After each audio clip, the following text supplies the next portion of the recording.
அப்படின்னு ஒரு வடநாட்டு அறிஞர் பகவத்கீதைக்கு விளக்கம் எழுதிட்டே வர்றார். அதுல அர்ஜுனன் கேள்வி கேட்க பகவான் கண்ணன் பதில் சொல்லிக்கிட்டே வர்றார். அப்ப அர்ஜுனன் ஒரு கேள்வி கேட்கிறான் கண்ணன் கிட்ட. என்ன கேள்வி தெரியுமா? கண்ணா, உலகத்திலேயே எதிர்க்க முடியாதது என்ன? உலகத்திலேயே எதிர்க்க முடியாதது எது? நம்ம ஆண்கள்கிட்ட கேட்டா வீட்டம்மா தான் அப்படிம்பாங்க.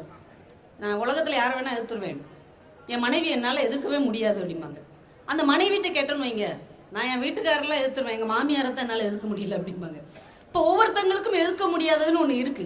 இப்ப அர்ஜுனன் கேட்கிறான் கண்ணன் கிட்ட, கண்ணா, உலகத்திலேயே எதிர்க்க முடியாதது என்ன? கண்ணன் பதில் சொல்லுகிறான், உலகத்திலேயே எதிர்க்க முடியாதது மென்மை என்று சொல்லுகிறான்.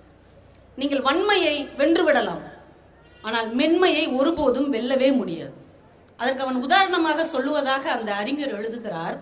ஒரு வண்டு வைரம் பாய்ந்த ஒரு கட்டையை ஒரு பகுதியிலிருந்து துளைத்து துளைத்து துளைத்து அடுத்த பகுதிக்கு வரக்கூடிய வலிமை வாய்ந்த ஒரு வண்டு ஒரு மாலை நேரத்தில் ஒரு மலருக்குள் தேனருந்த போகிறது. இரவு வருகின்ற நேரத்தில் அந்த மலர் மூடி விடுகிறது.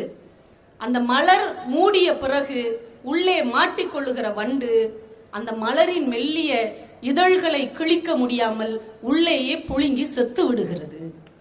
வலிமையான கட்டையை பாய்ச்சி துளைத்து வெளியேறி வருகிற வண்டு ஒரு பூவின் இதழை வெல்ல முடியவில்லை என்றால் கடினத்தை நீங்கள் எதிர்த்து விடலாம், மென்மையை ஒருபோதும் எதிர்க்கவே முடியாது என்பதுதான் மிகப்பெரிய மானுட தத்துவம்.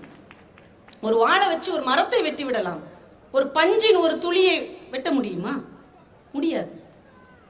அதனால் அர்ஜுனா, நட்பு மென்மையானது, உறவுகள் மென்மையானது, காதல் மென்மையானது, அதை எதிர்க்க முடியாது என்று கண்ணன் சொல்வதாக முடியும். இந்த புத்தகம்